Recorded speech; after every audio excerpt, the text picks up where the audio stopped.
Assalamualaikum, selamat datang ke satu lagi sesi kupasan kita. Hari ini, kita ada satu sumber yang menarik di depan kita. Sekeping infografik, nampak ringkas je, tapi sebenarnya padat sangat dengan maklumat tentang solat. Kita selalu nampak solat ni macam satu ritual kan? Tapi, apa kata kalau kita tengok ia macam satu projek yang sangat teliti? Jadi hari ini, kita akan bedah blueprint solat ni. Dari fasa perancangan, siapa yang layak, sampailah ke fasa pelaksanaan bersama pasukan, iaitu keluarga, dan akhirnya senarai kawalan kualiti dia. Itu satu analogi yang sangat menarik tu. Sebab blueprint ni, infografik ni, ia buat sesuatu yang bijak sebenarnya. Ia bukan sekadar senarai buat dan jangan buat. Ia sebenarnya menceritakan falsafah di sebalik ibadah ni. Kalau kita perhatikan, ia bahagikan perjalanan solat kepada 3 peringkat utama. Pertama, persediaan minda dan jasad. Kedua, keharmonian bila buat secara berjemaah. Dan yang ketiga, disiplin untuk lindungi solat tu dari sebarang celah. Jadi, kalau kita guna analogi blueprint tadi, jom kita mula dengan fasa perancangan. Siapa yang layak untuk kendalikan projek ni? Okey, jom kita mulakan dengan soalan asas tu. Bila saya tengok bahagian syarat wajib solat ni, saya perasan sesuatu. 3 syarat pertama, Islam, baligh dan berakal. Ini nampak macam berkaitan dengan kapasiti dan identiti seseorang kan? Betul. Tapi syarat keempat, suci daripada haid dan nifas, ini unik untuk wanita dan ia bersifat sementara. Situasional. Macam ada syarat asas yang kekal dan ada syarat keadaan. Itu satu pemerhatian yang sangat tajam. Dan ia terus bawa kita ke jantung konsep taklif atau tanggungjawab dalam Islam. Keempat-empat syarat ni sebenarnya, dia melukiskan gambaran tentang konsep accountability. Ia bukan tentang Tuhan nak hukum sewenang-wenangnya, tapi ia tentang tanggungjawab yang datang seiring dengan kematangan. Kematangan fizikal, iaitu baligh, dan kejernihan mental, iaitu berakal. Faham. Jadi, agama ni dilihat sebagai satu dialog antara pencipta dengan hambanya yang berkeupayaan, bukan satu paksaan. Dan syarat suci dari haid dan nifas tu pula, itu satu bentuk belas kasihan. Satu ruksah atau kelonggaran. Ia mengiktiraf realiti biologi wanita, menunjukkan syariat tu fleksibel. Ya, nampak ringkas dan jelas atas kertas. Tapi pada praktiknya kan, syarat macam berakal tu kadang-kadang boleh jadi rumit sikit. Contohnya, macam mana dengan mereka yang ada keadaan kesihatan mental yang tak menentu, yang datang dan pergi? Kat mana agaknya garis pemisah tanggungjawab tu dari sudut fiqh? Itu soalan yang sangat penting dan relevan. Sebenarnya, fiqh Islam ni sangat bernuansa dalam hal ni. Berakal tu tak dilihat macam switch on atau off. Oh, okey. Para ulama ada bincangkan keadaan di mana seseorang tu mungkin siuman waktu pagi, tapi tak siuman waktu petang. Prinsip umumnya macam ni. Kewajipan solat tu wujud pada saat seseorang tu siuman dan waras. Kalau dia tak siuman sepanjang waktu solat, contohnya dari masuk zuhur sampai habis waktu, maka kewajipan tu terangkat untuk waktu tu. Ia sentiasa kembali kepada konsep keupayaan. Tak ada paksaan luar batas kemampuan. Faham. Jadi, lepas kita tahu siapa yang layak untuk mulakan projek solat ni, persoalan seterusnya ialah apa checklist persediaan tapak yang perlu dipenuhi sebelum solat tu dikira sah? Dekat sini, kita nampak ada 5 elemen utama dalam syarat sah solat. Tepat sekali. Dan kalau kita tengok kelima-lima syarat ni, menutup aurat, yakin masuk waktu, menghadap kiblat dan suci dari hadas serta najis, kita akan nampak satu tema yang sangat dominan, iaitu persediaan dan penghormatan. Konsep utamanya ialah taharah, kesucian. Cuba bayangkan, kita takkan pergi mesyuarat penting pakai baju kotor dan berbau kan? Mestilah tidak. Ini mesyuarat dengan pencipta. Jadi persediaannya mesti lagi teliti. Dan kesuciannya ada 2 lapisan. Lapisan pertama, suci dari najis kekotoran fizikal pada badan, pakaian dan tempat solat. Lapisan kedua, yang lagi mendalam, suci dari hadas. Ini keadaan ritual yang kita hilangkan dengan wudu atau mandi wajib. Macam satu reset button rohani. Dan syarat menghadap kiblat juga ditekankan. Ia bukan sekadar arah fizikal je kan? Saya selalu terfikir tentang impak dia pada skala global. Sudah tentu. menghadap kiblat tu lebih dari sekadar geografi. Ia adalah simbol penyatuan yang paling kuat. Bayangkan, jutaan umat Islam di seluruh dunia, pada detik yang sama, semua selaraskan diri ke satu titik fokus yang sama. Ya.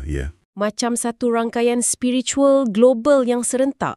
Tak kira warna kulit, bahasa, status ekonomi, semua jadi sama rata, menghadap arah yang sama. Ditambah pula dengan syarat yakin masuk waktu, ia wujudkan satu disiplin dan sinkronisation yang luar biasa. Jadi, syarat sah ni bukan sekadar peraturan, tapi satu proses untuk bawa kita ke kerangka minda yang betul, fokus, bersih dan terhubung. Sekarang, kita beralih ke bahagian yang sangat visual dalam infografik ni. Kedudukan makmum ketika solat berjemaah bersama keluarga. Bahagian ni saya rasa sangat praktikal, terutamanya bagi anda yang sering solat bersama di rumah. Visual dia jelas tunjukkan kat mana anak lelaki patut berdiri, di mana isteri patut berada. Tapi ada satu yang menarik perhatian saya. Kedudukan imam perempuan yang berdiri sebaris dengan makmum bukan di hadapan macam imam lelaki. Ada yang mungkin tengok ni macam satu isu kesamarataan. Apa sebenarnya justifikasi fiqh di sebalik perbezaan ni? Adakah ia praktikal atau simbolik? Soalan yang sangat baik tu. Sebab ia menyentuh tentang falsafah di sebalik bentuk fizikal ibadah. Susunan saf ni, ia bukan sekadar logistik. Ia mengajar satu modal kepimpinan dan struktur keluarga yang halus. Maksudnya? Imam selalunya bapa, dia ambil peranan kepimpinan rohani di hadapan. Anak lelaki diletakkan di saf pertama, seolah-olah satu latihan awal untuk tanggungjawab masa depan. Saf wanita di belakang pula, itu bukan tentang status yang lebih rendah, tapi lebih kepada mewujudkan satu ruang ibadah yang selesa, terlindung, menjaga privasi, jadi mereka boleh solat dengan tenang. Oh, jadi ia lebih kepada fungsi dan keselesaan berbanding hierarki lah ya? Tepat sekali. Dan mengenai kedudukan imam wanita tu, ia adalah satu manifestasi yang indah tentang konsep kepimpinan dalam konteks kewanitaan dalam Islam. Dengan berdiri sebaris di tengah, ia elakkan penonjolan fizikal yang tak perlu. Jadi fokus jemaah tu pada ibadah itu sendiri. Ia pupuk satu semangat kepimpinan yang lebih komunal, bukan hierarki. Menarik. Ia tunjukkan kepimpinan tu boleh dizahirkan dalam pelbagai bentuk. Dan ganjaran untuk semua disiplin berjemaah ni sangat besar kan? Macam yang disebut dalam hadis kat sini. Solat secara berjemaah lebih baik daripada solat bersendirian sebanyak 27 darjat. Ia bukan sekadar pahala individu, tapi bonus untuk kerja berpasukan yang kuatkan ikatan keluarga. Okey. Kita dah lihat macam mana solat ni dibina atas asas kesucian dan disiplin berjemaah. Tapi macam mana-mana binaan yang kukuh, mesti ada perkara yang boleh meruntuhkannya. Ini bawa kita kepada bahagian yang mungkin paling digeruni ramai. Apa sebenarnya yang boleh merosakkan atau membatalkan solat kita di pertengahan jalan? Senarai dibawa kajuk perkara-perkara yang membatalkan solat ni nampak panjang dan agak teknikal. Memang nampak panjang, tapi jangan risau. Kita boleh pecahkannya kepada beberapa kategori utama supaya lagi mudah faham. Kategori pertama saya namakan gangguan luaran yang disengajakan. Ini termasuklah perbuatan macam makan, minum atau ketawa sampai terkeluar suara. Logiknya mudah je. Solat ni satu dialog suci. Kalau kita buat semua tu, samalah macam kita jawab telefon atau makan sandwich masa tengah berucap dalam mesyuarat penting. Ia pecahkan adab dan fokus. Betul-betul. Bagaimana pula dengan bergerak 3 kali berturut-turut? Yang ini antara yang paling kerap jadi persoalan. Adakah ia literal, 3 langkah, atau ada tafsiran lain? Ini soalan yang saya selalu dapat. Orang akan tanya, kalau anak saya yang kecil lari depan saya terpaksa beralih sikit, batal tak solat saya? Ya, contoh macam tu? Di sinilah fake bagi kerindaran. Antara pergerakan yang perlu dengan pergerakan sia-sia. Peraturan 3 kali berturut-turut tu sebenarnya untuk elakkan kita, contohnya menggaru-garu tanpa henti, atau betulkan songkok berkali-kali, atau bergoyang-goyang sampai hilang ketenangan atau tumakninah dalam solat. Pergerakan kecil atau yang terpaksa selalunya tak membatalkan. Isunya ialah menjaga postur dan kekhusyukan. Itu penjelasan yang sangat praktikal. Okey, jadi kategori pertama ialah tentang gangguan fizikal. Apa kategori seterusnya? Kategori kedua ialah kehilangan asas binaan. Ingat tak 5 syarat sah yang kita bincang tadi? Ya, ingat. Itu adalah fondasi solat kita. Kalau salah satu daripadanya retak atau hilang masa kita tengah solat, maka seluruh binaan tu automatik terbatal. Contohnya, aurat terbuka dan tak ditutup segera. Atau tiba-tiba kena najis. Atau berhadas macam terkentut. Ataupun dada kita berpaling dari arah kiblat. Semua ni membatalkan solat. Sebab fondasi dia dah goyah. Itu sangat logik. Ia macam peraturan permainan, kan? Kalau salah satu peraturan asas dilanggar, permainan tu tak sah dah. Dalam senarai ini kita lihat ada juga tentang meninggalkan rukun dan berubah niat. Benar. Dan itu adalah kategori ketiga. Kerosakan pada rangka utama dan niat. Rukun-rukun solat macam berdiri, rukuk, sujud, ini semua tiang seri kepada solat. Kalau kita tinggalkannya dengan sengaja, samalah macam kita cabut salah satu tiang dari sebuah bangunan. Mesti runtuh. Niat pula adalah misi atau tujuan projek solat kita. Kalau di pertengahan solat Zuhur, kita tiba-tiba ubah niat nak solat Asar atau berniat nak berhenti solat, maka solat tu serta-merta terbatal. Sebab misi asal dia dah dibatalkan.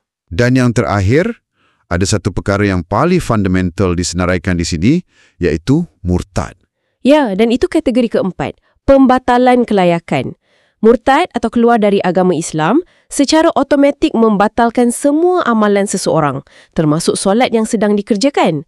Kalau kita kembali kepada analogi blueprint kita tadi, ini samalah macam ketua projek tu tarik diri dari syarikat. Oh, okey. Maka, kelayakan dia untuk teruskan projek tu hilang sama sekali. Jadi kalau kita undur ke belakang dan lihat semua peraturan ni, sebenarnya matlamatnya cuma satu je, untuk memelihara solat sebagai satu momen komunikasi yang suci, terhormat dan fokus sepenuhnya antara seorang hamba dengan penciptanya. Jadi, dari sekeping infografik ni, kita sebenarnya dah mengupas satu panduan yang luar biasa lengkap. Kita dah lalui satu perjalanan bermula dengan siapa yang layak, kemudian bagaimana menyediakan tapak, diikuti dengan bagaimana laksanakannya sebagai satu pasukan, dan diakhiri dengan apa yang boleh sebabkan kegagalan.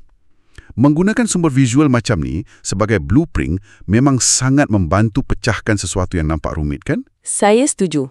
Apa yang infografik ni berjaya lakukan ialah membentangkan kerangka luaran atau seni bina solat dengan sangat cemerlang. Ia adalah tentang disiplin fizikal, adab dan pematuhan kepada peraturan yang telah ditetapkan. Ia menunjukkan bahawa setiap aspek solat, dari kebersihan sebelum mula sampailah pergerakan yang dilarang, semua ada tujuannya. Tujuannya untuk membentuk satu ibadah yang sempurna dari segi zahirnya. Ia menyediakan bekas atau wadah yang sempurna. Tepat sekali. Blueprint ni dah terangkan dengan sempurna tentang peraturan untuk fizikal dan perbuatan kita. Ia dah sediakan bekas yang sempurna, macam yang anda sebutkan tadi. Ini membawa kita kepada satu persoalan untuk anda renungkan. Setelah kita membina bekas yang sempurna ini, apa yang perlu kita isikan ke dalamnya?